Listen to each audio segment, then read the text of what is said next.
Indeed, God is faithful, and great is the faithfulness of God. And how are we going to reciprocate God's faithfulness to us? Isa sa mga pinakamatataas na uri ng pag-worship ay pagpapatawad sa mga tao. But you ask, forgive people? How do you forgive people who hurt you? Or even ask, love people? How do you love people that should be hated? Why was Jesus forgiving, and how could Jesus be forgiving? How could people like us forgive people like us? To forgive and to love, we must first get familiar, know, and then understand people. You have to be familiar with people. Kaya mas namamahal natin, nauunawa yung mga taong kilala natin. Sabi nga nung isang maigling tula, we first endure, then pity, then embrace.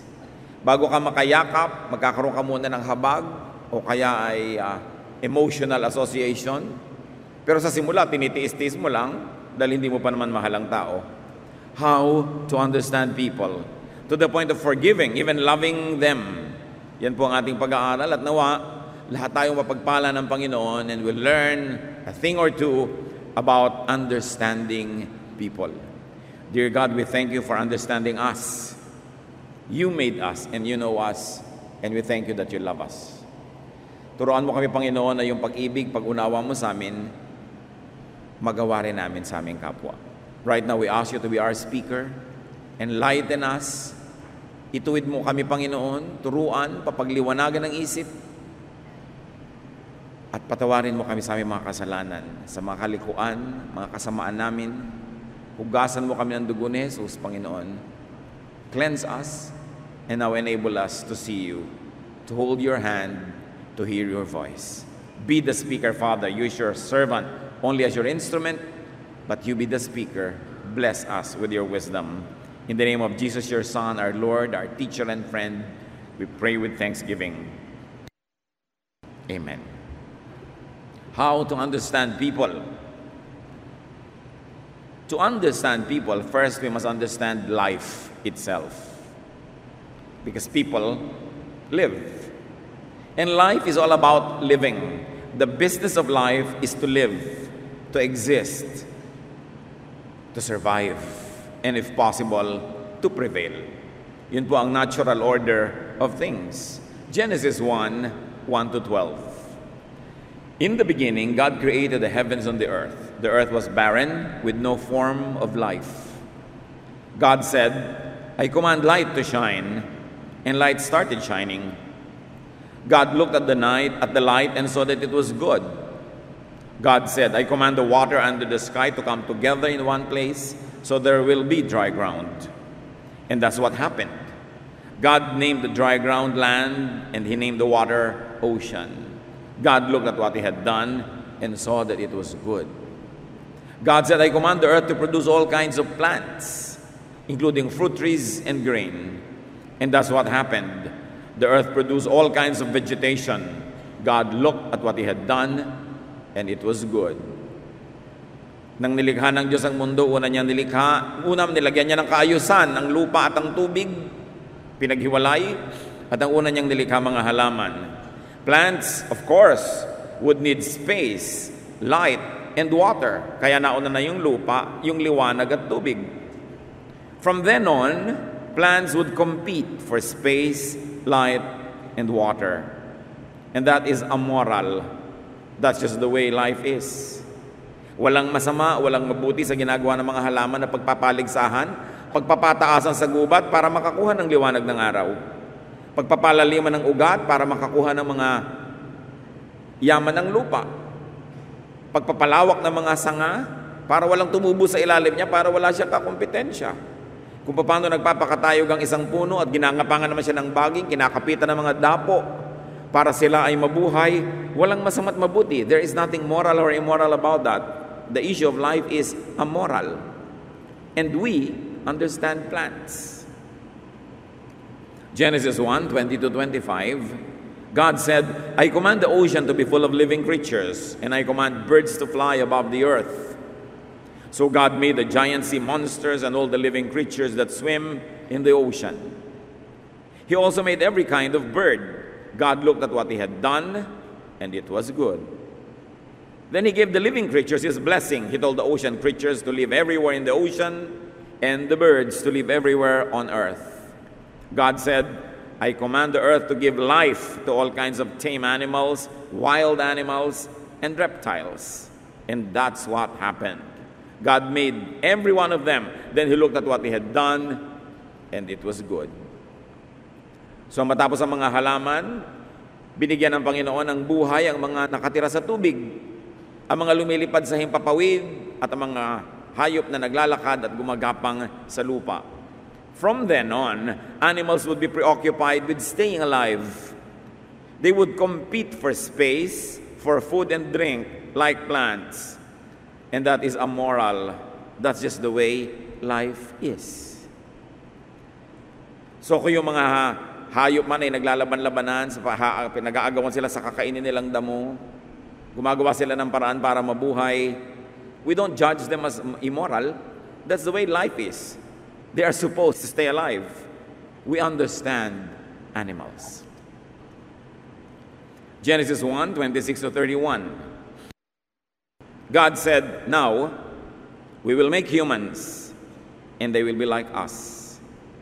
We will let them rule the fish, the birds, and all other living creatures. So God created humans to be like himself. He made men and women. God gave them his blessing and said, have a lot of children. Fill the earth with people and bring it under your control. Rule over the fish in the ocean and birds in the sky and every animal on the earth. I have provided all kinds of fruit and grain for you to eat, and I have given the green plants as food for everything else that breathes. This will be food for animals, both wild and tame, and for birds. God looked at what he had done. All of it was very good. Now, tao naman ang nilikha. At binigyan ng utos, magpakarami kayo. Dahil dadalawa pa lang sila nun. Konti pa lang sila. So magparami kayo. At kayo ang mamahala sa lahat ng nilikha. How do you understand humans? We have to understand that life on the planet is about the balance needed to sustain it. Ecological balance, many people call it. Kanya-kanyang lugar, kanya-kanyang pagkain, kanya-kanyang papel sa buhay. At dahil ang buhay ay buhay, life is about birth. Dapat maipanganak. Kasi hindi ka naman magsisimulang mabuhay kung hindi ka maipapanganak. Birth muna para magka-life, para tuloy ang buhay. Therefore, most of the preoccupation of life is about reproduction. How can you fill the earth if you don't reproduce? How can you dominate God's creation and rule over it if you are a few? So there's one basic truth, that life will mostly be about sex. And it is something that you have to understand from the beginning, or you will misunderstand it all your life. The cycles of life is about puberty, courtship, marriage, childbearing, and even the undesirable extramarital affairs, the attendant lust that goes with being naturally inclined to reproduce, and then all the troubles of being together that leads to divorce, and then remarriage to have a second chance at life again. All these are about reproducing so that you will have offspring, or having a partner so that you will have a better quality of life. And even doctors tell us that those who have partners are healthier and they live longer and they respond better to medication. So life is about staying alive and staying well. Dikta yan ng kalikasan, hinihingi ng buhay. Genesis 1, 27 to 28. So God created humans to be like himself. He made men and women. So he gave them his blessing and said, have a lot of children, fill the earth with people and bring it under control. Reproduction was life's natural command. Hindi dapat maubos ang tao. Pag nalagot ang mga saling lahi, paano pa magkakatao uli? Pero dapat nating unawain na yung utos na yun dahil konti pa yung tao. Pag siyempre sumobra na, survival would require population management. The law of the jungle takes care of that among animals. Pag sobrang dumadami yung palaka, kinakain sila ng mga ahas, mauubos sila uli. Pag sobrang kumonti ang mga ahas, dadami yung palaka. Pagka naubos yung mga palaka, dadami yung lamok. Dapat may balance. Pero sa mga tao, how do you manage that? Of course, responsible parenthood dahil sa kabihasnan. Hindi naman tayo nagkakainan dahil ang dami na nila, ubusin natin. Ang dami na nila, patayin natin. It's not like that. That is why the development of the body for sexual reproduction is the sign of the onset of physical maturity. Sa lahat ng matatandang kabihasnan, mga tribal cultures, ipinagdiriwang pag ang isang dalagita ay nagdadalaga na at ang isang binatilyo ay talagang magbibinata na. Adolescence, rites of passage are celebrated. Because of our natural composition and we are wired to reproduce, sex is a very powerful attraction, motivation, and compulsion. That's why God, in His infinite wisdom, made sex very pleasurable. Because otherwise, it would be hard work. And who would like to work hard without reward or pleasure? So hindi dadami ang tao kung puri work lang yun. That's why the Lord, in His infinite mercy and brilliance, made it nice. But because it's nice, it was prone to be abused. But first of all, you've got to understand it. Ganun talaga, takda, that people will be sexually preoccupied. That is why reproduction, together with real estate, is a major theme in the history of the Israelites. Pag binasa niyo ang Old Testament, dalawa lang ang theme niyan. Pagpaparamihan, panganganak, kahit sa anong paraan, at pagkuha ng mga lupain, pagde-defend dito, at pagsakop sa iba pa mga lupain, at paglalagay ng mga bakod at muhon at mga tanda. Yan ang preoccupation ng Old Testament because Israel was preoccupied with survival. So they always had to be concerned about population growth and real estate management because they were always threatened with decimation.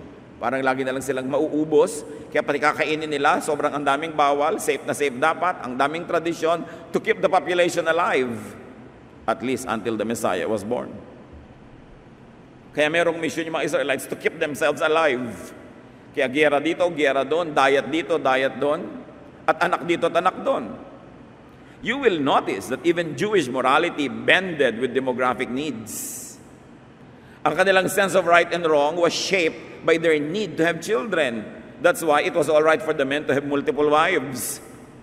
Kasi giyera sila ng giyera, mamamatay yung mga kalalakihan, uuwi ngayon ng konting lalaki, ang daming babaeng balo. Anong gagawin mo doon? Sino magpapakain sa kanila? Paano sila magkakaanak? So kailangan anakan sila ngayon ng mga natirang kalalakihan. Kaya ang dami nagiging asawa ng mga lalaki nung araw because they were very, very preoccupied with continuing the line. Kaya maraming teaching talaga sa Bible, kung tutuusin mo, lalo sa Old Testament, ang sinasabi lang, sayang ang sperm. Bawal ang sexual activities na nag-aaksaya nito. Pag binasa niyo ang Bible, kaya maraming mga sexual questions tungkol dyan. Bakit namatay si ganon? Bakit napagalitan yun? Kasi nag-aaksaya sila. In the Old Testament, it was the glorified virtue for women to bear children. Kaya parang isinumpa ka kung babae kang hindi magkaanak. As many as possible dapat ang anak. And it was the virtue of men to sire children with only lip service to faithfulness to a wife or to many wives. Napagalitan ba si Solomon na maraming asawa, si David na maraming asawa, si Jacob? Lahat sila. Bakit ganun nung araw? Because they only wanted to be many. Yun ang takda, kailangan mag-survive. And it was considered a blessing to have many children. Siyempre, noon yun, nung maluwag pa yung planeta. Pag wala ka nang maipakain, maitustos, hindi na blessing yun. Dapat nang i-manage. But what's the point here, brothers and sisters? Understand, living beings, plants, animals, the birds and the bees will be sexually obsessed. You have to understand that. You have to begin with that fact so that you will have a grasp of the real situation of people. Pati mga bulaklak, kung nanonood kayo ng mga palabas sa TV tungkol sa biology, mga halaman, flowers, pollination are all about sexual reproduction. The flower of a plant is nothing but its sexual organ. At anong ginagawa ng mga halaman sa kanilang bulaklak? Kinukulayan, pinapabanguhan, nilalagyan ng mga dekorasyon para maakit nila ang mga bubuyog at sila'y puntahan so that there will be pollination or cross-pollination. Whenever you see a flower or a bee, you're seeing sex. And there's nothing immoral about it. Itinakda yun na dapat magkaganon. Ano ngayon ang kinalaman natin dyan? Understand that people will be sexually obsessed. Huwag itong pagtakhan. Hindi ko sinasabing tolerate or encourage, but at least understand it. And people will commit mistakes because of their sexual obsession. People are wired for sex. Sobrang denial pagka yan itinanggi ng sinuman. Now, understanding and appreciating this natural reality, might a jealous or a betrayed spouse, a sexual abuse victim, or a conservative person understand and forgive those that offend them? Kaya bang unawain ng isang ginang ang kanyang husband na hindi napigil ang sarili at nagkasala? O ng isang ginang na hindi napigil ang sarili siya ay nagkasala? Kaya ba siyang unawain ng kanyang asawang lalaki? Kaya bang unawain ng isang taong naabuso sexually na yung nang abuse kasi sa akin was sexually obsessed? At kung ano man ang nangyayari sa kanyang buhay noong oras na yun, anong iniisip niya, anong chemical composition ng kanyang blood, ano yung psychological need niya, ano ang nagbunsod sa kanya para gawin ito? Yung mga conservative na no-offense sa mga hindi conservative, kaya nyo bang maunawa na yung mga iba talagang sexually preoccupied kaya halos maghubad na pag naglalakad sa kalye to be attractive? Hindi ko sinasabing i-tolerate o kaya encourage. Ang sinasabi lang natin, unawain man lang. Kung saan nagmumula ang mga tao dahil ginagawa nila ang mga ginagawa nila. At itong pag-iisip na ito para sa offended, hindi para sa offender. Dapat ang nag-iisip ng pangunawa ay yung na-offend. Hindi yung nakaka-offend ang nagsasabing, unawain mo ako. No. Pero yung ikaw yung na-offend, ikaw yung nagagalit, ikaw yung nagdaramdam, dapat kang umunawa. Una, para makalaya ka. Kasi kung hindi mo inuunawa, magagalit ka, mamumuhi ka, lugi ka rin. Hindi ka makakapagpatawad. Pag hindi mo inunawa, halimbawa ang spouse mo na minsan nagkamali dahil nadarang, nag-init, nagsiklab, sumabog, maghihiwalay na kayo forever? Itatapon mo na lahat ang pinagsamahan nyo dahil sa isa niyang pagkakamali. Remember, ang kausap ko dito ay yung magpapatawa dahil hindi nagkakamali, dahil hindi ito dapat gawing excuse para patuloy kang magkamali. Pero ikaw, na pwede kang magpatawad, hindi mo ba isipin yan? Ang unang paraan po, nung wala pang mga kabihasnan, was the law of the jungle. Base animalistic nature. Kaya nagkaroon ng civilization.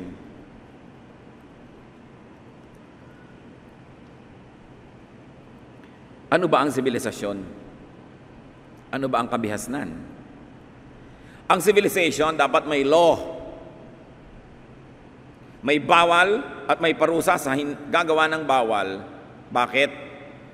Pag pinagsama-sama mo ang lahat ng tao na sexually preoccupied, pag pinagsama-sama mo ang lang taong gustong kumain, gustong mag-survive, gustong manaig, ano mangyayari? Chaos, violence. We will trample on the human rights of others. Kaya nagkakaroon ng batas. Yun ang sibilisasyon. Survival of societies depend on order, especially with everyone's overlapping sexual and territorial interests. Bakit may mga taong kailangang magkaroon ng teritoryo, katulad ng mga Israelites noon? Pag natutulog ka, ilalakad yung bakod niya, papalaki, yung bakod mo, lumiit ang lote mo.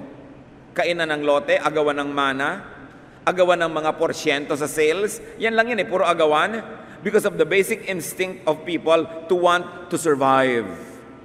And if possible, beyond survival, to prevail, to dominate. Tulad ng ginagapang ng baging yung halaman hanggang makuba yung halaman at baging na lang na buhay, which is considered amoral among plants. And because we are part of creation, meron tayong likas na gusto mong manaig, gusto mong lumamang, gusto mong ikaw yung makakain, gusto mong agawin yung asawa ng may asawa, kaya may batas.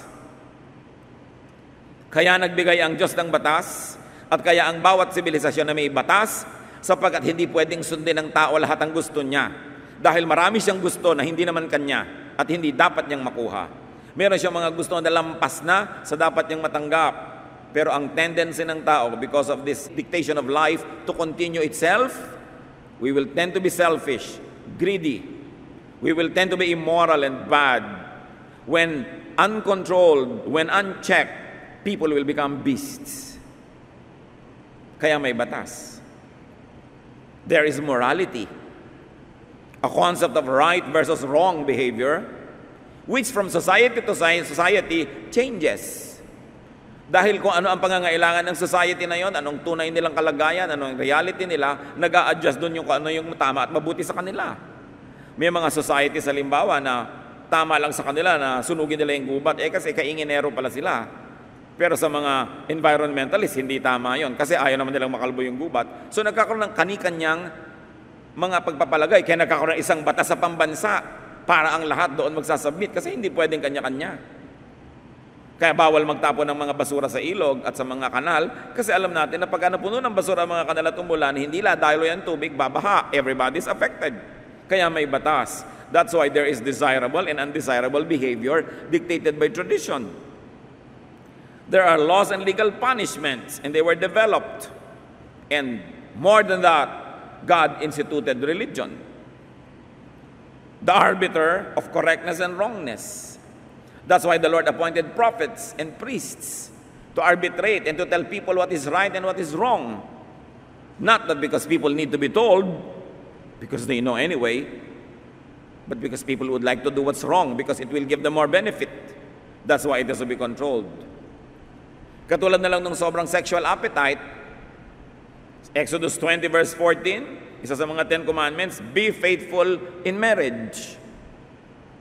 So hindi mo pwedeng sabing, kasi nag-iinit ang aking damdamin, may apoy sa aking kandungan, busan mo ng tubig. Hindi pwedeng may apoy sa aking kandungan, tapos paglalagablabin mo hanggang buong barangay nagsiklab. May batas ang Diyos tungkol dyan. Hindi pwedeng sinusunod ang lahat ng likas. Kasi dadalhin yan tayo sa gulo. Exodus 20:17, another commandment, do not want anything that belongs to someone else. Don't want anyone's wife or husband. So yes, heaven wired you to want to reproduce, to want to have sexual pleasure, but there are limits. So those who are married are limited to their partners. And those who are single should not mess with those who are married because those married people should be limited to their partners also.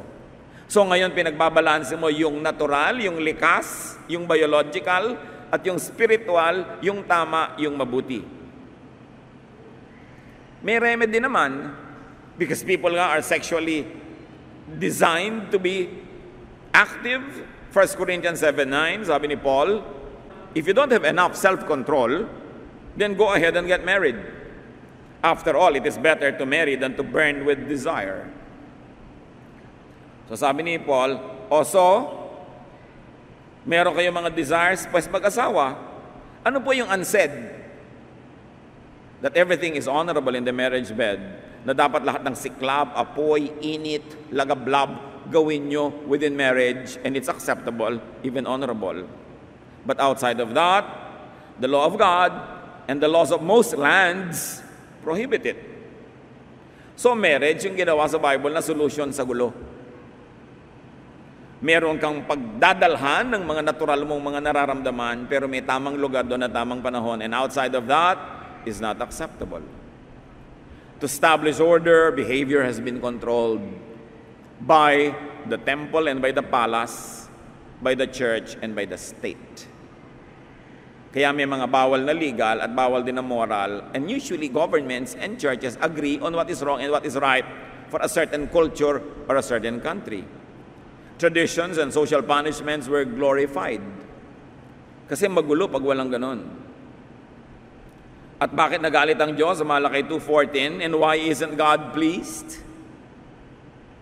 It is because He knows that each of you men has been unfaithful to the wife you married when you were young. You promised that she should be your partner, but now you have broken that promise. Ito yung sumbat ng Diyos sa mga kalalakihang nagtataksil sa kanilang asawa. Sabi ko noon, galit ako sa inyo, hindi ako natutuwa sa inyo, dahil pinagtataksilan nyo ang mga babaeng pinakasalan nyo ng mga pare-pareho pa kayong bata. Bakit nyo sinisiraan yung pangako? Habang inuunawa ng Diyos that people have sexual needs and urges, He has placed correct venues for such activities, and that is within marriage. Morals, values, institutions, regulations are for order, for smooth interpersonal relations, and for function as community. Hindi ka naman nabubuhay para lang sa sarili. We all share time and space. So there are rules that govern our behavior. Dahil sa selfishness ng tao, kinailangan ng batas at kinailangan ng parusa. Saan man na matinong lipunan, saan man na matinong kumpanya, saan man na matinong pamayanan o pamilya, pinaparusahan ang mali. Pagkat pag hindi mo pinarusahan ng mali, lahat na magkakaroon ng lakas ng loob na gumawa ng mali at magkakawatak-watak, magkakagulo-gulo ang lahat. Regulations are for survival of groups and individuals. Napaka-importante. So understand, in order to survive, thrive, and dominate, some persons could be selfish or selfless. Magkaiba yan, selfish or selfless, pero pareho lang yan, at the end of the day, the person satisfied himself. Meron pong bad selfishness. Halimbawa, konti lang yung pagkain, may crisis, kakainin ko lahat, mamatay ka na lang dyan, selfishness yun pero bad. Ano yung good selfishness? Konti lang yung pagkain, sa'yo ko ipapakain, ako yung namatay, nabuhay ka, pero sabi niya, anong selfishness doon? Kasi sa pagbibigay ko sa'yo, sumaya ako. Sa katunayan, kung hindi kita bibigyan, lulungkot ako, so ibibigay ko na lang kahit ako yung mamatay. So there's still a tinge of selfishness in it, except that it is a good selfishness against the bad selfishness, parang good cholesterol against the bad cholesterol. Kahit yung mga hero, okay, nagpakabayani si Jose Rizal, niya niya ang sarili niyang mamatay para sa bayan, gusto rin niya. Handang-handa nga siya. So, yung selfishness niya, nakinabang tayong lahat, pero at the end of the day, nakinabang din siya. So yung nanay na hinihiwa ng basag na bote yung kanyang dibdib para walang masusunggatas yung anak na dahil natabunan sila ng earthquake, para masusunod ang anak niya kahit dugo niya. Selflessness, di ba? Pero masaya din siyang ginagawa niya yon. So meron ding benefit yung sarili niya, but it's a good selfishness. Persons could be very traditional or unconventional. Persons could be conservative or innovative, individualistic or groupist. In other words, iba-iba ang tao.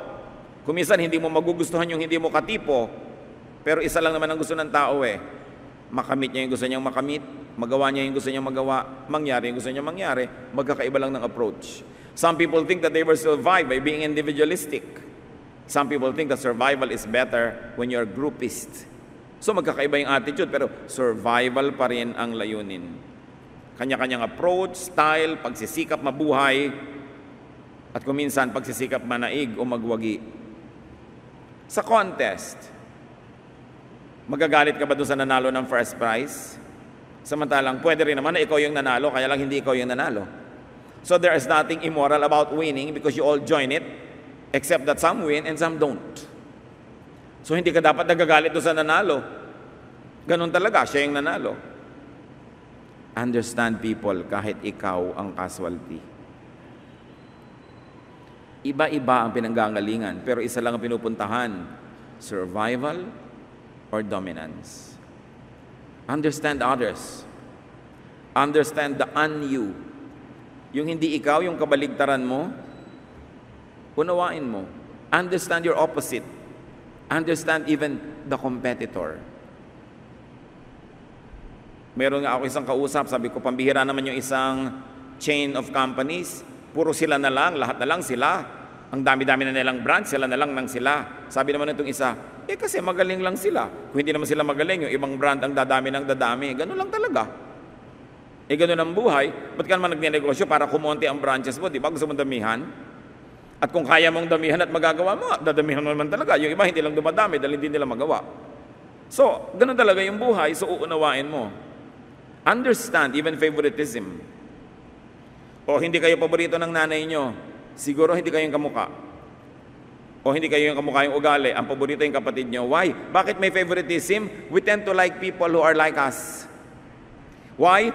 By seeing ourselves in others, we see strength in numbers, strength in companionship, so we like them.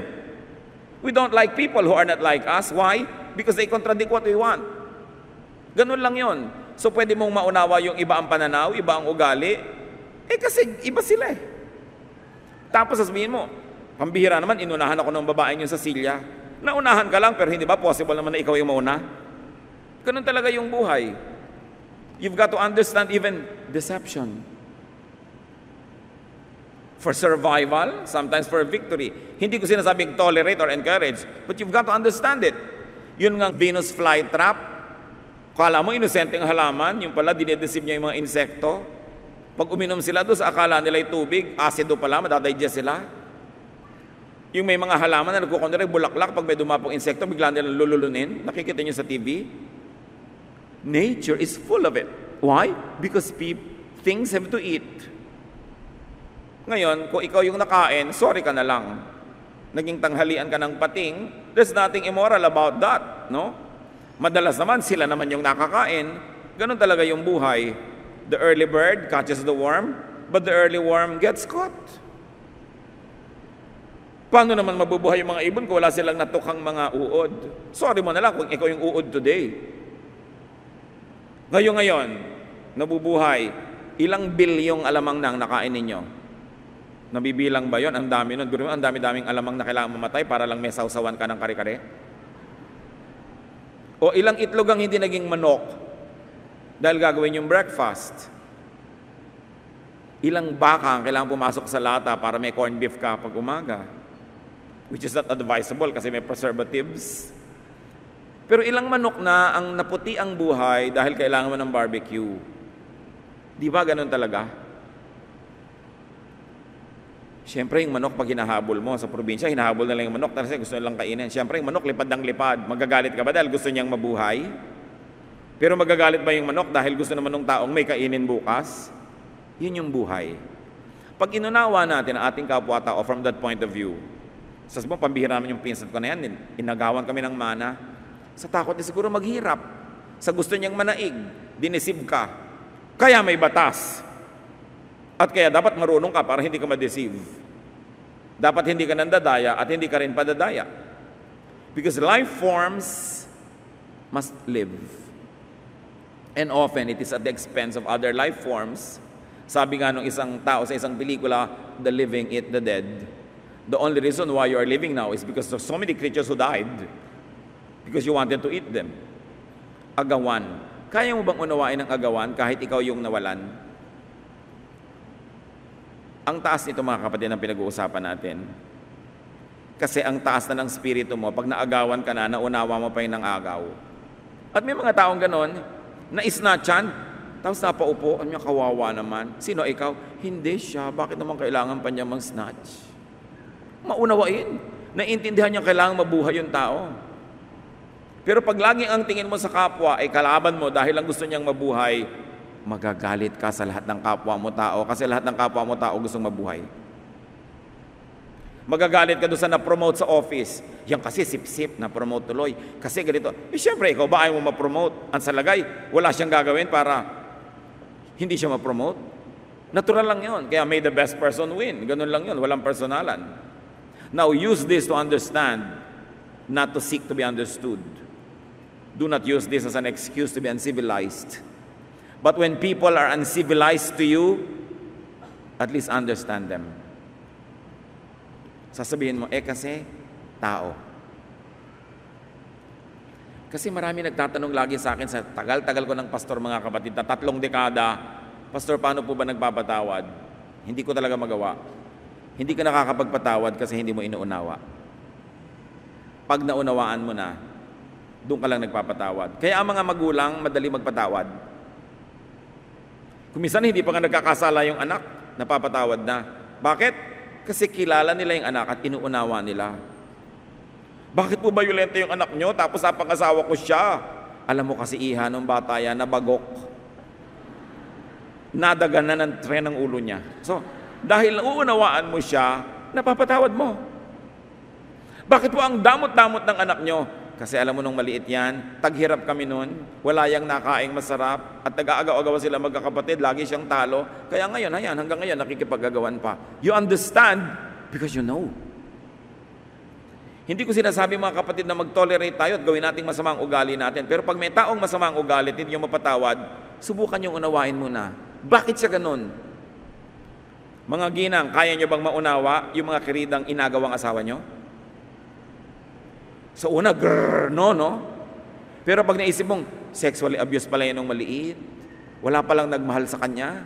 Kaya nung makita niya ang asawa mo, sabi niya, mahalin mo ako para sa lahat ng hindi nagmahal sa akin. So baka pwede niya nang simulang maunawa. No? Tapos yung pala, insecure siya, natatakot siya mapag-isa. Hindi man niyo siguro matanggap, pero mababawasan ang galit niyo.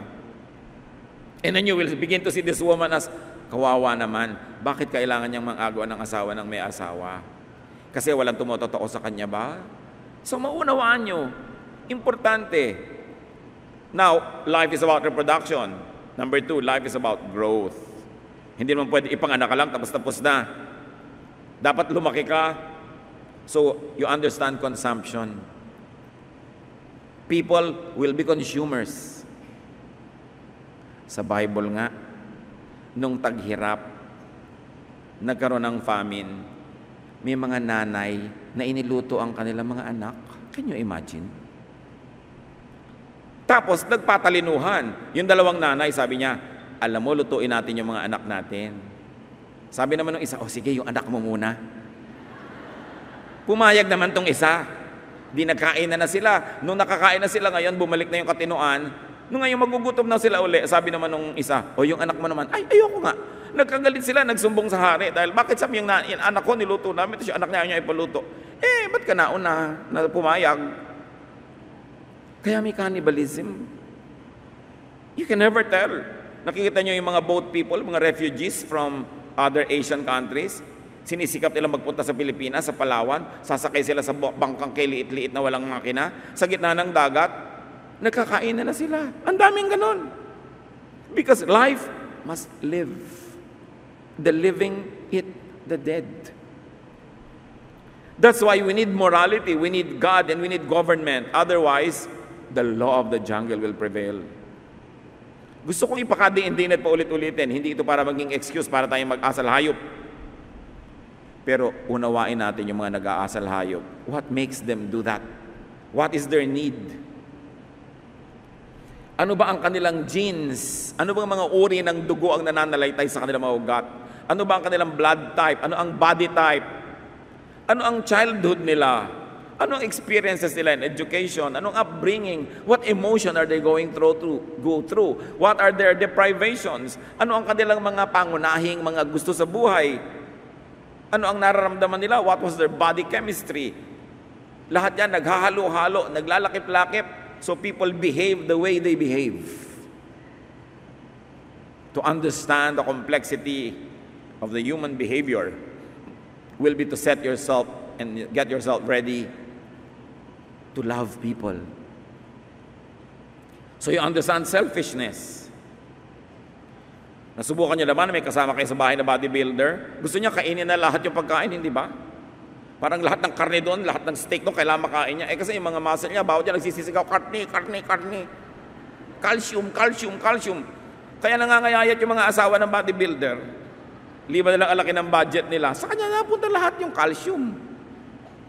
So may mga nang-uuna, nag-aagaw, kasi tao.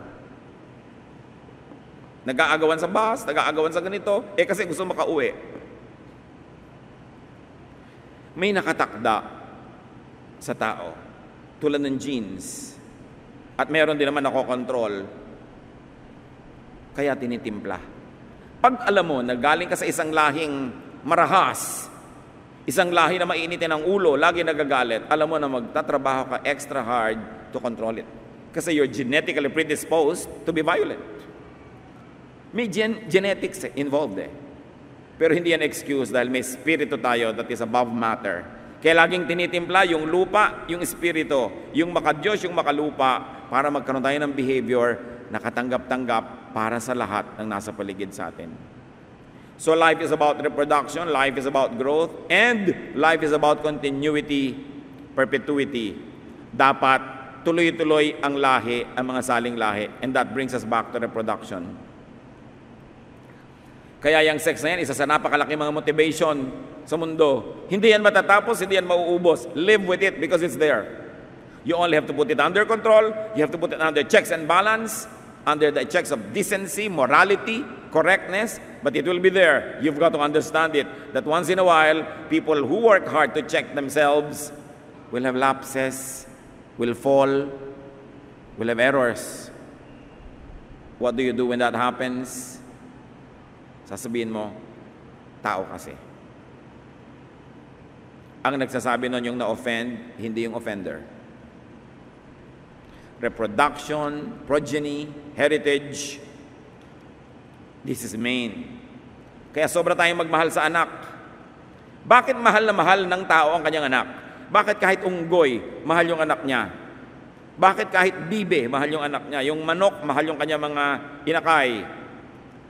Nagpasya ba yung manok na mamahalin niya yung inakay? Nagpasya ba yung bulate na mamahalin niya yung kanyang anak? Nagpasya ba yung mga pagong na poprotect nila yung kanilang mga itlog, tatabunan nila ng mga buhangin? No, nakatakda, inilagay doon ng Diyos. Mamahalin mo ang iyong anak. Bakit? Through your anak, mabubuhay ka forever in the sense that your genes will flow from generation to generation. There will be perpetuity. There will be eternity. Kaya likas ang pagmamahal sa anak. Napaka-abnormal na hindi mo mahal ang anak mo. Ngayon, mahal mong anak mo, gusto mo siya maging first honor. Mahal din ang kumare mo yung anak niya, gusto niya maging first honor. Naglalaban ng kayo ngayon. There is nothing immoral about it. May the better person win. Walang personalan, kung yung anak niya naging first honor, nagalit na kayo forever dahil natalo yung anak mo. Ganun talaga. Natural lang sa kanila, gusto nila siyempre manalo, alangan namang hindi. So, importante mga kapatid, unawain ang kapwa. But above the genes, above body chemistry and electricity, is the Spirit of God that should prevail. Dahil may inilagay ang Diyos sa tao na wala sa mga hayop, ang kanyang espiritu. So hindi mo excuse yan para maging asal hayop. Kasi hindi ka lang lupa, ikaw din ay espiritu. Because God breathed His Spirit into dust and humans were formed. Pag nagkakaroon tayo ng pagtatalo, magpapakahayop ba ako, magpapakatao, kailangan ba bang pag-isipan yun? May choice tayo. Piliin natin magpakatao. Magpapakahamak ba ako o magpapakadakila? Piliin natin maging dakila. Isusuko ko ba ang lahat ng katuwiran, lahat ng tama, para lang mapagbigyan ko yung gusto kong, ako makakain ng gusto kong kainin, ako manalo ng gusto kong mapanalunan, o magawa ko lahat ng mga sexual desire ko kahit kanino? Piliin natin na pigilin ang sarili. Dahil bunga ng Espiritu ang pagpipigil sa sarili. Ang mga hayop hindi nagpipigil sa sarili. Ang mga aso nagsisex kahit sa plaza, kahit sa elevator o escalator. Pero hindi tayo hayop. Tao tayo. Dapat tayo ay pinamamahalaan ng decency, morality, nobility of character, because we should not offend the Spirit of God that resides in our bodies. Yun ang batas sa sarili. Ang batas mo sa iba, to understand, to forgive, and to love even those that offend and victimize us. To do that, we need to understand life, the composition, needs, and the point of view of the other person. You've got to look at life from the point of view of your opponent, from the point of view of your competitor. Again, we should never use these principles as excuses for our lack of civility and consideration. But we could use this to help us understand others. Especially if that other is your husband or parent or child or brother or sister or friend or neighbor. We could only use them to understand others. We could only use them to comfort ourselves and others. And to warn us against our own untamed animalism. Pag inaalala natin ang lahat na ito, para lang paalalahanan ang sarili natin na pag hindi natin sinupil ang ating sarili, magiging mga asal hayop tayo. So sinusupil mo yung sarili. May buffet, nauna ka doon sa pila, magpakatao ka, huwag mong kunin lahat. Kailangan may matira sa iba. Kumisan buffet pa lang, bagsak na para na tayong mga beasts. Para ka mauubusan. Alam niyo yung mga nauuna sa buffet, yung first 10 people, You've got to be very fast. Huwag niyong kunin lahat, bumalik na lang kayo. Kasi ang tagal maghintay. Pag hindi kayo yung kumukuha, tapos ito, ano nga bang gusto ko dito? Ay, ito nga ba? Ayun nga ba? Gusto ba nang itulak ang tagal-tagal? Nararamdaman nyo ba yan sa buffet? Ang arte-arte nung kumukuha, ganyan-ganyan pa, konti-konti, hindi lang isang sandok na malaki agad. We have to be considerate of others who are hungry. Alam niyo naman ang tao, pag nagugutom, nagiging hayop. Pag nabusog na ulit, bumabalik yung pagkatao. You see, body chemistry. So be generous and understanding of others. Be self-controlled and strict with yourself. 1 Peter 5:8. Be self-controlled and alert. Your enemy, the devil, prowls around like a roaring lion, looking for someone to devour.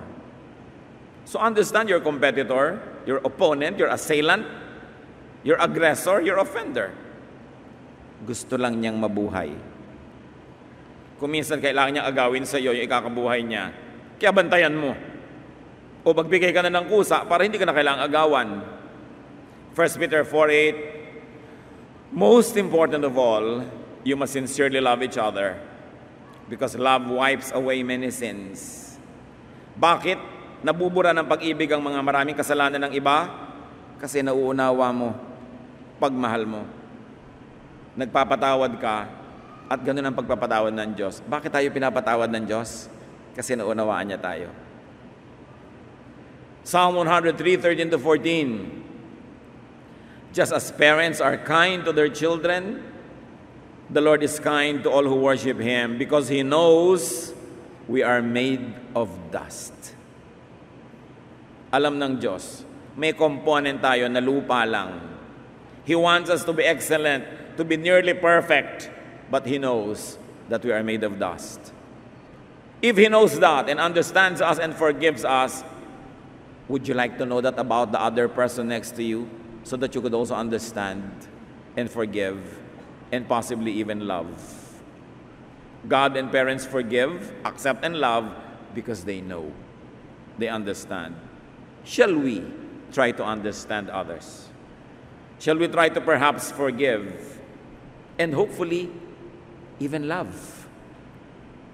Panginoong Diyos, salamat dahil maraming mga katuruan sa Biblia na pwede namin panghawakan. At pwede naming lampasan yung aming human nature because we have a spiritual nature. We can control ourselves and be civil and kind because there's the Spirit of you in us. And we can forgive and understand others because you are forgiving and understanding to us. Pagbulay-bulayan natin sumandali ang ating mga pinag-aralan. At nais ko ngayon kayong hamunin, isipin nyo yung mga taong hindi nyo maunawaan, nagagalit kayo, nainis kayo, natalo kayo, naagawad kayo, nadaya kayo, nasaktan kayo. Think of them also as victims. Think of them as people who are only trying to survive, who are trying to get a piece of land, or some amount of money, or some fame, some honor, some pleasure, some recognition, even some affection. Think of the many people who offend and hurt you as victims too. Panginoon, turuan niyo po kami. Kung di man namin lubos na mayakap at mamahal yung mga taong galit kami, maunawa man lang namin. At sa pangunawa, makapagpatawad kami dahil ito ang iyong utos at ito rin ang paraan para mapatawad mo kami. Pagbulay-bulayan natin mga kapatid, how to understand others. Travel beyond yourself, beyond your selfish world, and try to extend understanding and compassion to people, even if they are your opponents. Lord, sa katahimikan po namin, payapain mo kami, pawiin mo ang aming mga galit, inis, palitan mo ng pangunawa. Let's be alone for a while with the Spirit of the Lord.